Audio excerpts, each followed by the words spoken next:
നമുക്കപ്പോൾ മെയിനായിട്ട് കഴിഞ്ഞ ക്ലാസ്സിൽ നമ്മൾ പറഞ്ഞു നിർത്തിയത് നമുക്ക് ജാവാസ്ക്രിപ്റ്റിൽ മൊത്തം 3 രീതിക്ക് വേരിയബിൾസ് ഡിക്ലെയർ ചെയ്യാൻ പറ്റും. വാർ വെച്ചിട്ട് പറ്റും, ലെറ്റ് വെച്ചിട്ട് പറ്റും, കോൺസ്റ്റ് വെച്ചിട്ട് പറ്റും. നമ്മൾ വാർ ലെറ്റ് കോൺസ്റ്റിന്റെ സ്റ്റോറിയാണ് നോക്കാൻ പോകുന്നത്.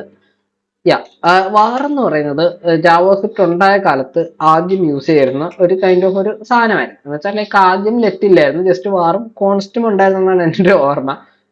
നോക്കേണ്ടി വരും. നമുക്ക് അന്ന് വാർ ഉണ്ടായിരുന്നു. അപ്പൊ വേൾഡ് വാർ 2 ലൈക്ക് ആ കാലത്തല്ല, കുറച്ച് ഫ്രണ്ടിലോട്ട് ഒന്ന് ജാവാസ്ക്രിപ്റ്റ് ഉണ്ടായ ശേഷം ആ വാറും ഈ വാറുമായിട്ട് വേണമെങ്കിൽ ഒന്ന് റിലേറ്റ് ചെയ്ത് കിടന്നു. നമ്മൾ ആ വാറും ഈ വാറും ഇപ്പൊ യൂസ് ചെയ്യാറില്ല, ആർക്കോട്ട് ഇഷ്ടമല്ല. അപ്പൊ നമുക്ക് അന്ന് വാർ ഉണ്ടായിരുന്നു. വാർ A=10 എന്ന് കൊടുത്തു ഞാൻ. അതിന്റെ ഒരു പ്രശ്നം എന്താണെന്നാണ് ഞാനിപ്പോ കാണിക്കുന്നത്. വാറിന്റെ പ്രശ്നം എന്താണ്?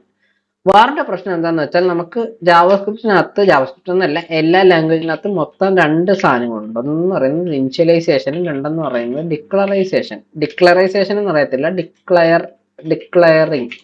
ഓക്കെ, ഇനിഷ്യലൈസേഷനും ഡിക്ലയറിങ്. ഇനിഷ്യലൈസേഷൻ എന്ന് പറയുന്നതിന് മുന്നേ ഞാൻ ഡിക്ലയറിങ് എന്താന്ന് പറയാം. ഞാനിപ്പോ ഇവിടെ വീണ്ടും വാർ എ എന്ന് കൊടുത്ത് ഈ ഒരു സെമികോളൻ ഇടുന്നതാണ് ടെർമിനേറ്റിംഗ് സാധനം. ഇട്ടാലും ഇട്ടില്ലെങ്കിലും പ്രശ്നമില്ല, ഇടുന്നതാണ് പ്രിട്ടിയർ റെക്കമെൻഡ് ചെയ്യുന്നത്. നമുക്കിടാം. അപ്പൊ ഞാൻ ഫോണ്ട് ഒന്ന് കൂട്ടാം. ലൈക്ക് ഞാൻ വാർ എന്ന് കൊടുക്കുന്നത് വാല്യൂ ഒന്നും ഇല്ലാതെ ഞാൻ ജസ്റ്റ് ഒരു കീവേഡ് എന്ന് പറയുന്നത് word which convey special meaning എന്നാണ്. അത് എല്ലാ പ്രോഗ്രാമിംഗ് ലാംഗ്വേജിലും ഉണ്ട്. അപ്പൊ നമുക്ക് വാർ ഉണ്ട്, ലെറ്റ് ഉണ്ട്, കോൺസ്റ്റ് ഉണ്ട്, 3 കീവേഡ്. അപ്പൊ ഞാനിവിടെ വാർ വെച്ച് A=10 എന്ന് കൊടുക്കുന്നതിന് പകരം ഞാൻ വാർ എ മാത്രം, ആ ഒരു വേരിയബിളിനെ മാത്രമാണ് ഉണ്ടാക്കുന്നതെങ്കിൽ അതിന് ഡിക്ലെയറിങ് എന്നായിരിക്കും പറയുന്നത്. ഇന്നത്തെ റെക്കോർഡിംഗ് ഇല്ലാത്തൊരു സാധനം. ഡിക്ലെയർ ചെയ്യുന്ന നേരത്ത് ഒരു വേരിയബിളിന്റെ വാല്യൂ എന്ന് പറയുന്നത് എപ്പോഴും അൺഡിഫൈൻഡ് ആയിരിക്കും. ഇതെന്ത് സാധനം?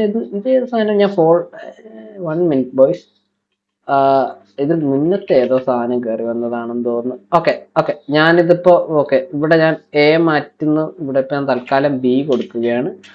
തൽക്കാലത്തേക്ക് ബി കൊടുക്കുകയാണ്. ഒരു വേരിയബിളിനെ ഞാൻ വീണ്ടും ഇവിടെ ലോഗ് ചെയ്തേക്കുന്ന. ഞാൻ പറഞ്ഞു വന്നത്, ഒരു വേരിയബിൾ ഡിക്ലെയർ ചെയ്യുന്ന നേരത്ത് അതിന്റെ വാല്യൂ അൺഡിഫൈൻഡ് ആയിരിക്കും. പിന്നെ ഞാൻ അതിന് എപ്പോൾ വാല്യൂ കൊടുക്കുന്നു, ആ വാല്യൂ കൊടുത്ത ഒരു വേരിയബിളിന്റെ ആ വാല്യൂ കൊടുക്കുന്ന പ്രൊസീജിയറിനെയാണ് നമ്മൾ ഇനിഷ്യലൈസേഷൻ എന്ന് പറയുന്നത്. അപ്പൊ ഇനിഷ്യലൈസേഷൻ ചെയ്ത് കഴിഞ്ഞാൽ ആ ഒരു വാല്യൂ ആയിരിക്കും പ്രിന്റ് ആവുന്നത്. ദാറ്റ് ഈസ് ലൈക്ക് ഒരു വേരിയബിളിനെ നമ്മൾ ഇനിഷ്യലി ഒരു വാല്യൂ കൊടുക്കാതെ ജസ്റ്റ് പേര് മാത്രം വിളിക്കുമ്പോൾ അതിന്റെ പേര് ഡിക്ലറൈസേഷനും, ഒരു വാല്യൂ കൊടുക്കുമ്പോൾ അതിന്റെ പേര് നമ്മൾ ഇനിഷ്യലൈസേഷൻ. ഓക്കെ, ഇത്രയും ക്ലിയർ ആണെന്ന് വിശ്വസിക്കുന്നു. അടുത്തതെന്ന് പറയുന്നത് വാറിന്റെ ഡിഫക്റ്റ്. ഓക്കെ, ഇങ്ങനെ വേണമെങ്കിൽ എനിക്ക് കൊടുക്കാൻ പറ്റും. ഒരു വേരിയബിളിനെ തന്നെ എനിക്ക് 2 തവണ ഡിക്ലെയർ ചെയ്യാൻ പറ്റും. ഡിക്ലെയർ ചെയ്യാം, ഇനിഷ്യലൈസ് ചെയ്യാം, എന്ത് തവണ ചെയ്യാം, 2 തവണ. അപ്പൊ അതൊരു പ്രശ്നം ഉണ്ടാക്കും. നമ്മുടെ ഒരു കേസിൽ ഒരു വലിയ മുട്ടൻ കോഡ് ബേസ് ആണെന്ന് കരുതിക്കോ. ഇത് ഒരു കോഡിനകത്ത് തന്നെ ഏകദേശം 674 ലൈൻ ഉണ്ട്.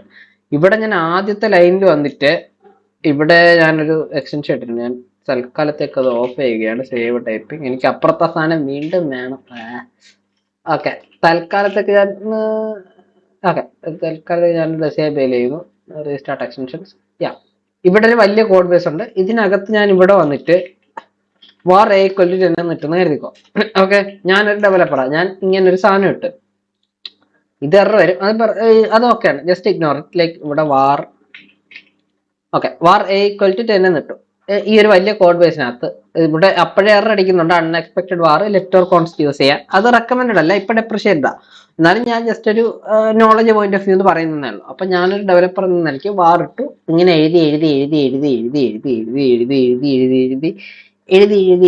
500ാമത്തെ ലൈൻ എത്തിയപ്പോ എന്നെ പിരിച്ചു വിട്ടു. എന്റെ കോഡിന്റെ ക്വാളിറ്റി കാരണം എന്നെ പിരിച്ചു വിട്ടു. 510ാമത്തെ ലൈൻ എത്തിയപ്പോ നിങ്ങളുടെ ആരെങ്കിലും ഒരാൾ ഈ പറഞ്ഞ കോഡ് എഴുതാൻ വന്നു. അപ്പോൾ ആ വന്ന ആൾക്ക് ഈ ഒരു കോഡ് ഡോക്യുമെന്റഡ് അല്ലാത്തത് കൊണ്ട് ഇങ്ങനൊരു കോഡ് ഉള്ളതായിട്ട് അറിഞ്ഞുകൂടാ.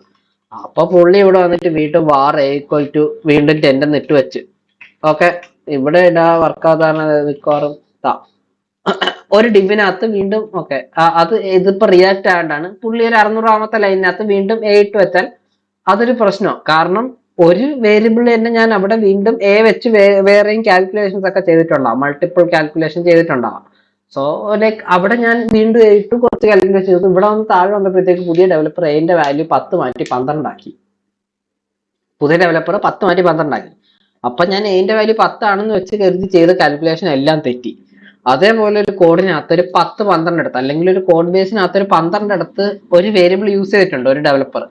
അയാൾ വാർ വെച്ചാണ് ഇനിഷ്യലൈസ് ചെയ്തത്. അപ്പൊ വേറൊരു ഡെവലപ്പർ ഇത് വന്നിട്ട് നോക്കാതെ ആ വേരിയബിളിനെ വീണ്ടും ഡിക്ലെയർ ചെയ്തതിന്റെ വാല്യൂ മാറ്റിയാൽ ഞാൻ മുന്നേ എഴുതിയ കോഡ് ഫുള്ള് പൊട്ടും. ഇതെന്ന് പറയുന്നത് വാറിന്റെ ഡിഫക്റ്റാ. അതേസമയം നമ്മൾ ഇപ്പോഴത്തെ ലേറ്റസ്റ്റ് ഒരു ഇതിൽ വെച്ചിട്ട് ലെറ്റ് ആണ് ഇടുന്നതെങ്കിൽ const cannot redeclare blocked scoped variable. Blocked scope എന്താണെന്നൊക്കെ നമ്മൾ അടുത്തൊരു വീഡിയോയിൽ കവർ ചെയ്യുന്നതായിരിക്കും. വീണ്ടും ഒരു വേരിയബിൾ ഡിക്ലെയർ ചെയ്യാൻ പറ്റത്തില്ല എന്നുള്ളത് പച്ചയ്ക്ക് പറയാം. അതൊരു എററാണ്. അത് വെച്ച് എനിക്ക് എറർ അടിക്കും. കാരണം പോസിബിൾ അല്ല. അതിപ്പോ ഇതാണ് ഇപ്പോഴത്തെ സിസ്റ്റം. സോ അതാണ് വാർ വേഴ്സസ് ലെറ്റ് എന്ന് പറയുന്നത്. അതുപോലെ തന്നെ കോൺസ്റ്റ് എന്ന് പറയുന്ന നമുക്കൊരു സാധനമുണ്ട്. കോൺസ്റ്റ് എന്ന് പറയുമ്പോഴത്തേക്ക് ഡിക്ലെയർ ചെയ്യുമ്പോൾ തന്നെ നമ്മൾ അതിൻ്റെ വാല്യൂ കൊടുക്കണം. I mean const variable should be initialised at the time of declaration. അത് ഡിക്ലെയർ ചെയ്യുമ്പോൾ, ഡിക്ലെയർ എന്ന് വെച്ചാൽ ഈ ഒരു ഇതുവരെയുള്ള ഡിക്ലെയർ ആണ്. ആ ഡിക്ലെയർ ചെയ്യുമ്പോൾ തന്നെ അതിന് വാല്യൂ കൊടുക്കണം. ആ വാല്യൂ പിന്നെ എനിക്ക് മാറ്റാൻ പറ്റത്തില്ല. ഓക്കെ, ഓക്കെ, ഞാനിത് മാറ്റാൻ പറ്റാതെ ഈ ഒരു എറർ ഞാനിവിടെ മാറ്റുന്നു. ഞാനിവിടെ തൽക്കാലം A1 എന്നിരുന്നു, just for the sake of error പോകൽ. Okay, const assignment constant variable not possible.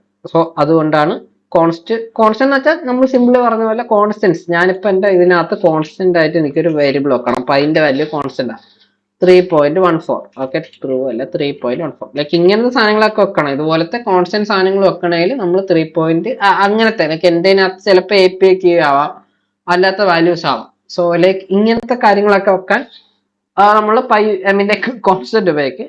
അങ്ങനത്തെ ഇത് വെക്കാൻ. പിന്നെ കോൺസ്റ്റന്റ് ഇടുമ്പോഴത്തേക്ക് നിങ്ങളുടെ വേരിയബിളിന്റെ ഇതെന്ന് പറയുന്നത് ലൈക്ക് അത് അപ്പർ കേസ്ഡ് ആണെന്നുള്ളത് ശ്രദ്ധിക്കണം. അല്ലെങ്കിൽ അതൊരു സ്റ്റാൻഡേർഡ് ആണ്.